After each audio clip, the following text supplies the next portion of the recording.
nouvelle semaine d'information, Yarana. Je suis heureuse de vous retrouver ce soir. Voici le sommaire de cette édition.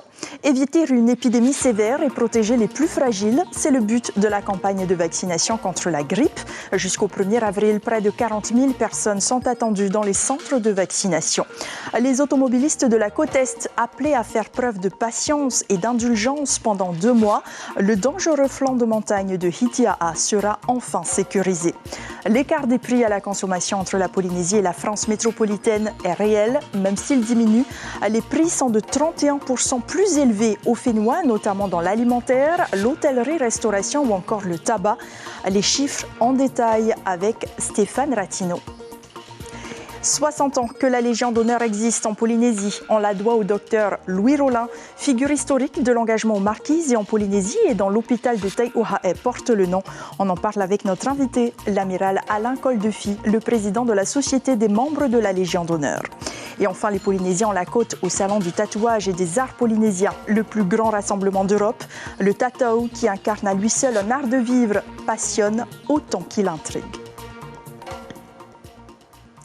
On en était sorti, mais près de 2 ans après l'épidémie de Covid, les professionnels de santé et l'OMS nous invitent à retourner nous faire vacciner, l'occasion de se protéger en même temps contre le virus de la grippe.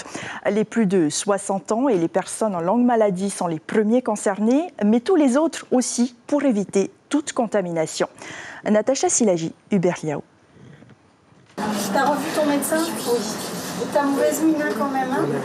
Les dispensaires vont devoir s'organiser. Une nouvelle campagne de vaccination démarre contre la grippe, 10 décès en 2022, et contre le Covid et ses variants. Certains vont avoir du mal à reprendre le chemin de la vaccination après plus d'1 an de pause.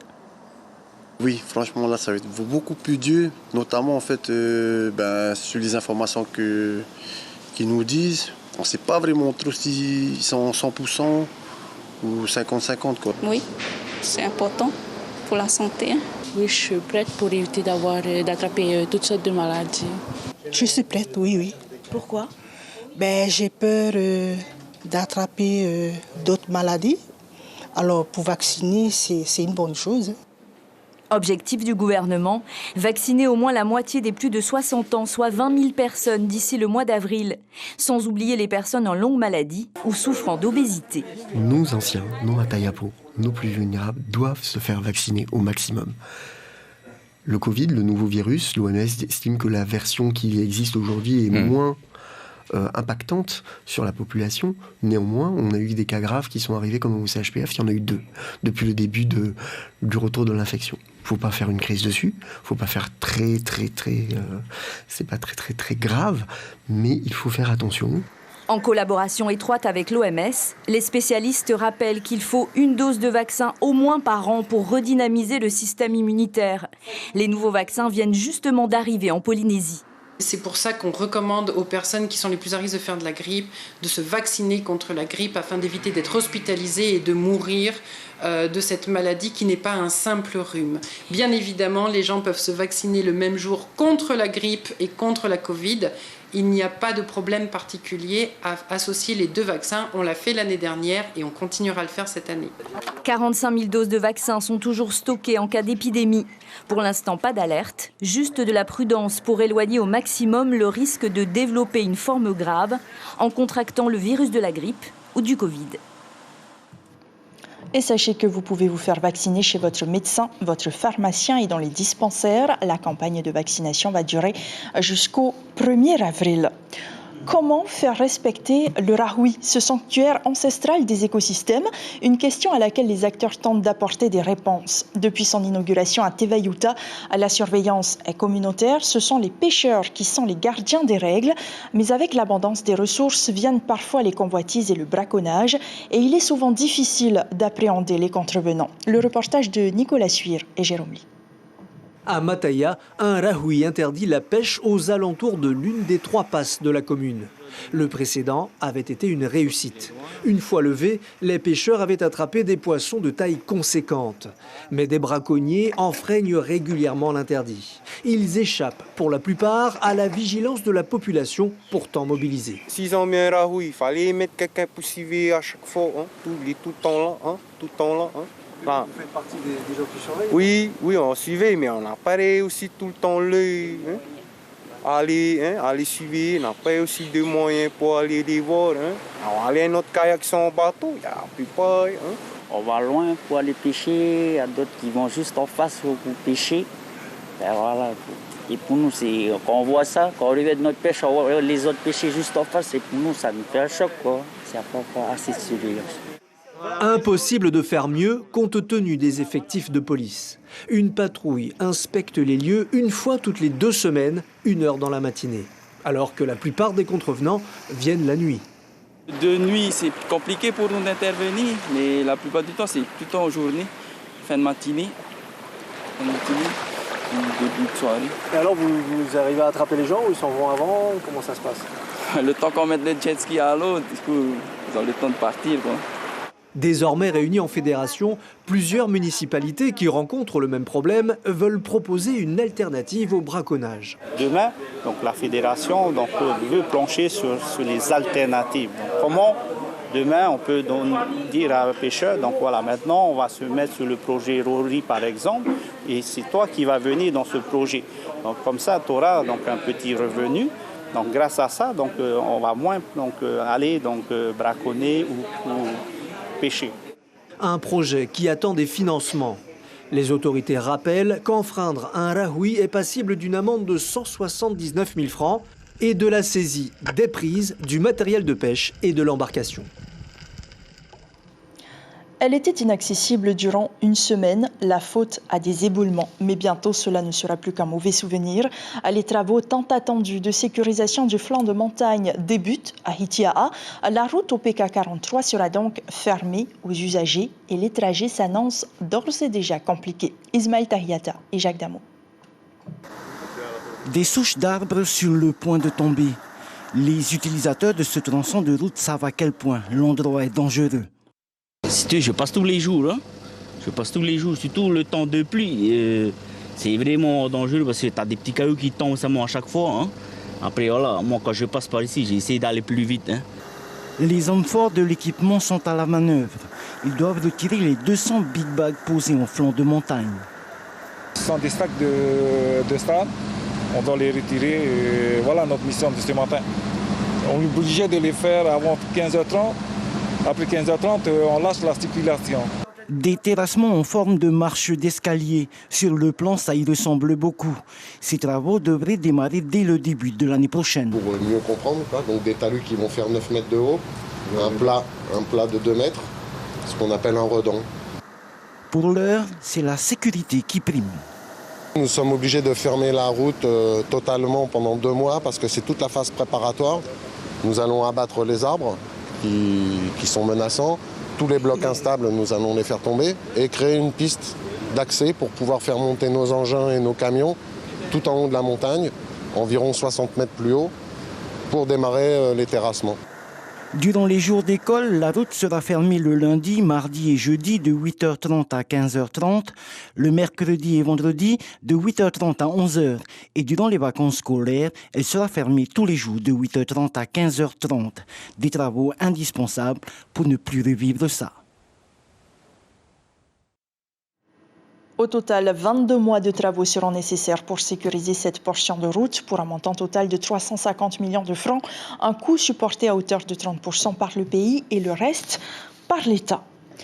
La route fait une 25e victime. Une jeune femme de 20 ans est décédée dans un accident hier à Mouria. Le 2 roues sur lequel elle était passagère a percuté un véhicule arrivant en sens inverse. Transportée à l'hôpital, elle n'a pas survécu. Quant au conducteur, ses jours ne sont pas en danger. Ce n'est pas une découverte. Les prix à la consommation en Polynésie sont 30% plus élevés qu'en France. C'est 8 points de moins qu'en 2016. L'ISPF le confirme une fois de plus au travers de son enquête de comparaison spatiale des prix. 500 biens et services sont passés à la loupe. Même si l'écart se réduit, il demeure conséquent pour la nourriture, de 45% plus cher au Fénois. Stéphane Latino. Le pouvoir d'achat, ce sont 2 composantes. Première composante, les prix. Deuxième composante, les revenus, les salaires. C'est ce qu'on va regarder. Allez, on pose le décor. Vous l'avez déjà fait, mais on va le répéter avec l'infographie. Coût de la vie élevé ici, 31% en 2022, mais vous l'avez dit, par rapport à 2016, on a gagné un peu de terrain, on est un petit peu soulagé, c'était 39%. On va se rendre compte que ce n'est pas une particularité de la Polynésie parce que, vous le voyez, la cherté du Pacifique, c'est une réalité. Plus ou moins, on est à égalité au niveau du différentiel avec la Calédonie, on est dans la partie haute des coûts. Par contre, lorsqu'on regarde les autres départements, eh bien, on voit que les départements de l'outre-mer sont beaucoup moins concernés par cette réalité-là, puisqu'en Guadeloupe, c'est 16% plus cher qu'en métropole, et puis à La Réunion, 9% plus cher. Bref, vous voyez qu'en fonction de certains éléments, ça peut changer. Justement, on va regarder les produits. Et on a mis cette petite interrogation des produits de luxe, alors que ce sont des produits basiques de la vie courante. Allez, on va faire le podium qui peut donner un petit peu de cauchemar. Produits importés de France, 45% plus cher ici à Papeete. Hôtellerie, restauration, mamma mia, comme on dit en Italie, 76%, et l'alcool, 83%. Alors, quelle explication économique, rationnelle peut-on donner à cette réalité? La partie cause, les 3 éléments principaux, le coût des importations, le bateau, le fret, et on sait que ça va augmenter parce que la question aujourd'hui sur l'environnement est de plus en plus sensible pour les opinions publiques, et là on sait que ça mange beaucoup d'hydrocarbone et ça risque d'augmenter la facture pour les marchandises qui arrivent ici, la taille des marchés. On parlait tout à l'heure de La Réunion. La Réunion, c'est 1 million d'habitants. Ici, c'est 270 000. Évidemment, pour les commerçants, il y a des marges plus intéressantes à faire par le volume. Et le dernier élément, un élément récurrent de notre vie d'information, la concurrence imparfaite, une concurrence pure et parfaite, ce sont des gens qui boxent dans la même catégorie et qui se battent pour les prix et donc pour les consommateurs. Et après les prix, les revenus. Oui, ça c'est le deuxième élément, le pouvoir d'achat est réel, c'est la rencontre entre les prix et les revenus. Et là, aïe également, 60%, c'est le taux de pauvreté de la population ici en Polynésie. C'est le deuxième taux le plus important de l'outre-mer, devant c'est Mayotte. On connaît la situation évidemment très difficile du territoire de Mayotte. Également la richesse produite. Là, on a fait une comparaison dans le Pacifique. Regardez, du côté de la Nouvelle-Calédonie, c'est 3 600 000 par habitant chaque année. Ici, c'est 2 millions. Bref, 80% de richesse de plus produite par les Calédoniens. Alors, qu'est-ce qui se passe?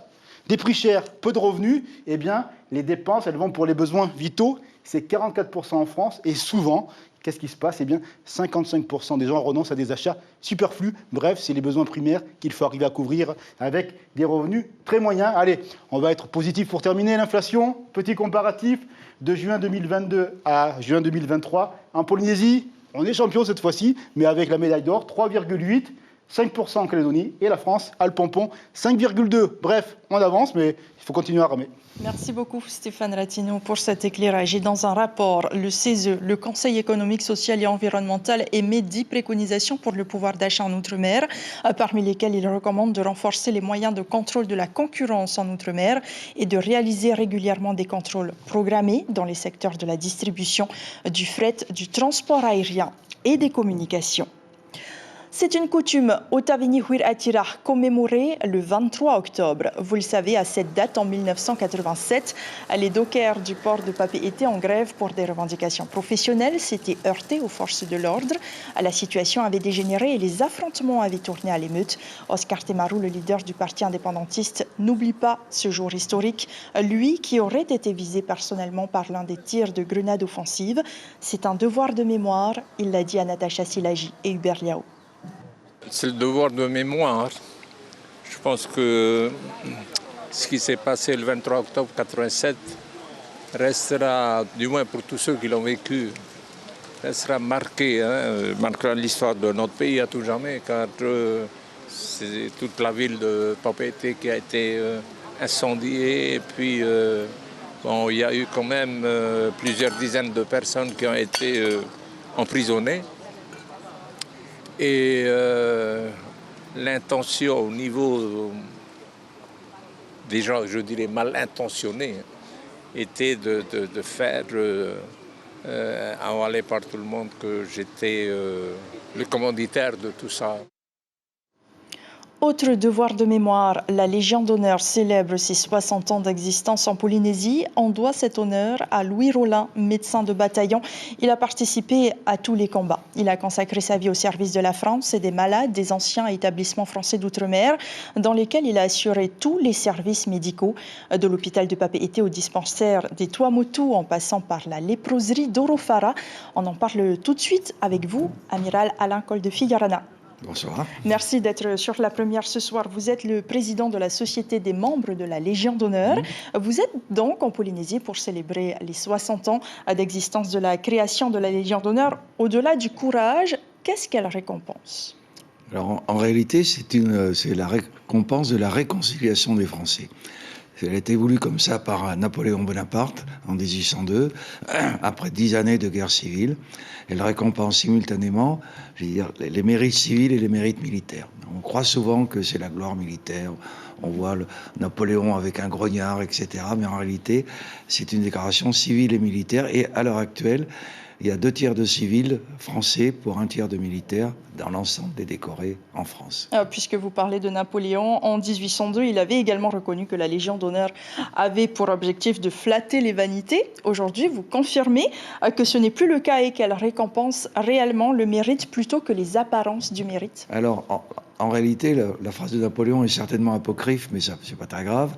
Elle récompense des mérites éminents, c'est la dénomination officielle, qu'ont présenté ceux qui sont décorés, qui ont été récipiendaires et qui sont décorés. Et ces mérites, ils sont dans tous les domaines. Le domaine associatif, le domaine de la culture, le domaine des sciences, le domaine de l'éducation, de la défense, de la justice. Car c'est une décoration qui est donnée par le gouvernement, sous les ordres du grand maître, le président de la République, qui est celui qui décide finalement, et qui récompense effectivement ses mérites. Et la deuxième chose qu'il faut savoir, que c'est pas du tout un diplôme, une médaille qu'on décroche, c'est une décoration dès lors qu'on vous la remet. Elle exige de vous que vous vous consacriez à vos concitoyens et à vos concitoyennes. Et ça, je crois que c'est le plus important dans cette décoration. Alors, à l'origine, en Polynésie, c'est donc le docteur Louis Rollin qui a mis en place cette distinction. C'était en 1963. Vous vous êtes rendu sur sa tombe, on le voit sur ces images. Oui. C'était important de lui rendre hommage? Oui, parce que d'abord, tous les pays ont une histoire. La Polynésie a une histoire. Et là, on va aller aux Marquises, où il a marqué l'histoire, à la fois au plan médical, comme vous le savez, puisque c'est un moment où la population marquisienne était vraiment très très faible et s'est intéressée aux mamans, aux bébés, aux problèmes de nutrition, de diététique. Et puis il y a un deuxième volet de Dr Rollin qui est moins connu, c'est l'anthropologue, qui a réussi à remonter, recréer cette histoire. Et justement, demain et après-demain, nous serons à Nukuiva et Ivaoué, bien sûr, avec ces jeunes, qui reconstituent leur propre histoire, leur histoire marquisienne, au travers de l'histoire du docteur Rollin. Alors, les élèves des Marquises, justement, lui ont rendu hommage, vous venez de le dire, au travers d'un projet pédagogique. Voilà. Vous vous y rendrez demain, donc, pour leur remettre le prix à Louis Rollin. Ils ont passé le concours avec brio. Il y a eu 25 candidatures. Qu'est-ce qui a fait la différence? Comme je ne fais pas partie du jury, je ne peux pas vous répondre exactement. Il faudrait demander à la Béatrice Vernaudot en particulier qui a mené ce projet. En fait, ce qui a donné la différence, c'est ceux qui ont, au travers de cette histoire, ont essayé de retrouver leur propre histoire. Et je crois que ça, c'est le plus important. Il faut que nos jeunes marquisiens et marquisiennes s'approprient leur propre histoire. Et à travers le docteur Rollin, ils peuvent le faire. Et ceux qui l'ont fait le mieux, c'est ceux qu'on va sans doute récompenser demain. Et la Légion d'honneur doit faire partie de l'histoire polynésienne, selon vous? Ah oui, bien sûr, elle fait partie de l'histoire de France. C'est le premier ordre national, c'est l'ordre le plus prestigieux. Elle est connue dans le monde entier. Et ceux qui l'ont eu, dont les mérites ont été reconnus, voilà, ça fait partie de l'histoire de France. Et pour terminer très rapidement, vendredi, une stèle en hommage à tous les Polynésiens qui ont été récompensés de la Légion d'honneur sera inaugurée à Papeete. C'est pour rappeler le symbole? Oui, c'est un devoir de mémoire, c'est pas un monument aux morts. C'est donc un devoir de mémoire pour, je crois qu'il y a 160 et quelques noms qui ont été piochés par ceux qui ont fait cette stèle. Et ça sera en présence des différentes autorités polynésiennes pour rappeler la mémoire de ceux qui ont eu la Légion d'honneur, pour rappeler ce qu'est la Légion d'honneur, les valeurs qui s'y attachent, les valeurs de la République, le prestige de la décoration, et faire République, comme on dit maintenant, pour parler, pour faire court. Voilà, ça c'est important. Et cette stèle, je crois que c'est dans le parc Bougainville qu'on va l'inaugurer vendredi matin à 8h, elle va marquer ce devoir de mémoire. Parce que il faut connaître son histoire, il faut connaître la mémoire de son pays, parce que sinon, on n'a pas d'avenir, tout le monde le sait. Merci beaucoup, Amiral Alain Coldefi. Le rendez-vous est donc pris pour vendredi. Petit tour à Bora Bora, maintenant où la lutte contre le cancer du sein a fait l'objet d'un rassemblement. Une cinquantaine de femmes sont allées tendre l'oreille pour obtenir des informations afin de prévenir la maladie. Au programme également, quelques ateliers de remise en forme comme du Orit Haiti Fitness ou du yoga. On écoute ces réactions recueillies par Tamatea Terorotoa.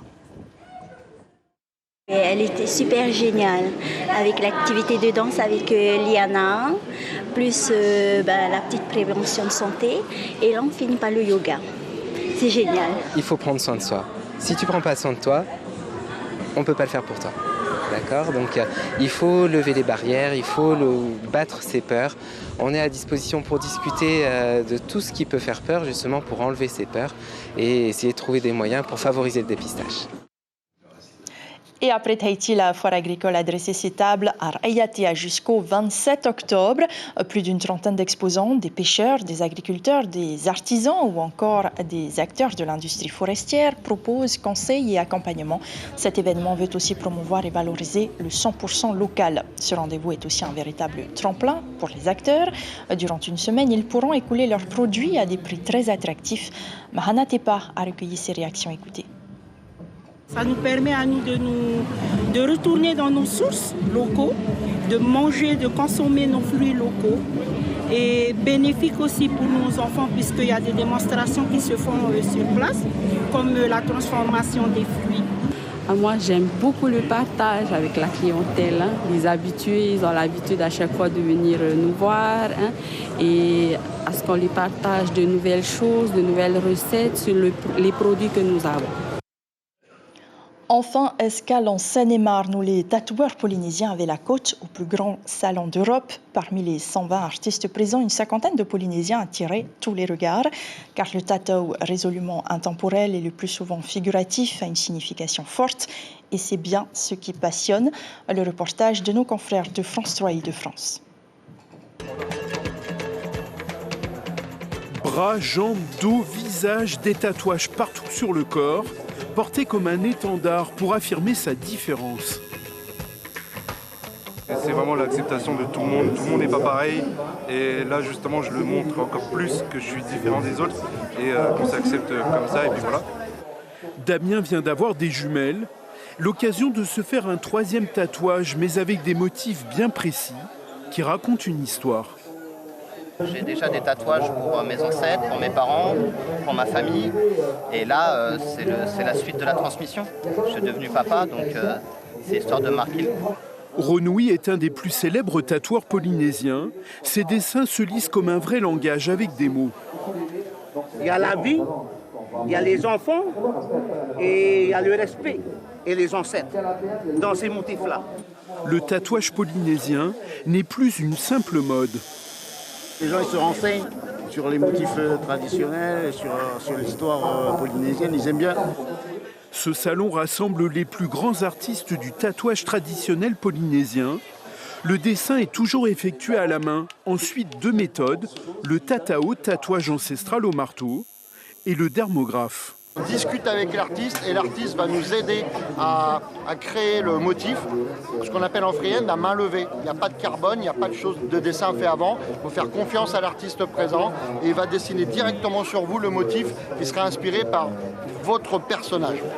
Un Français sur 5 est tatoué, un chiffre qui a doublé en 10 ans. Une vraie tendance chez les jeunes et surtout chez les femmes.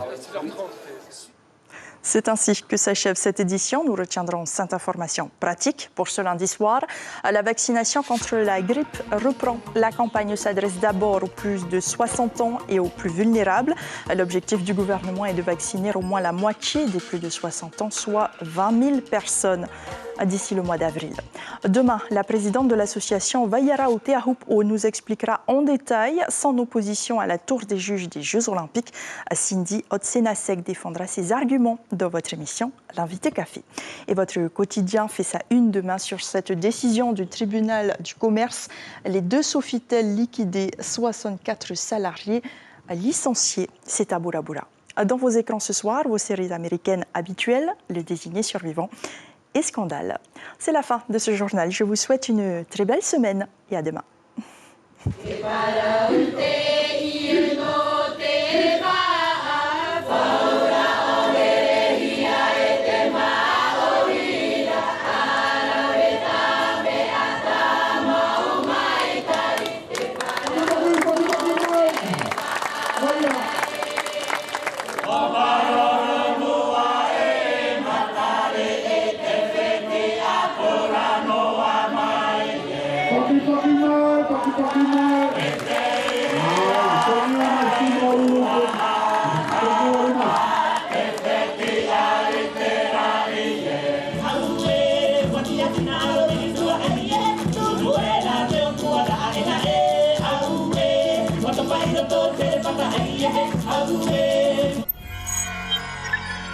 Retrouvez ce programme en replay sur notre site internet.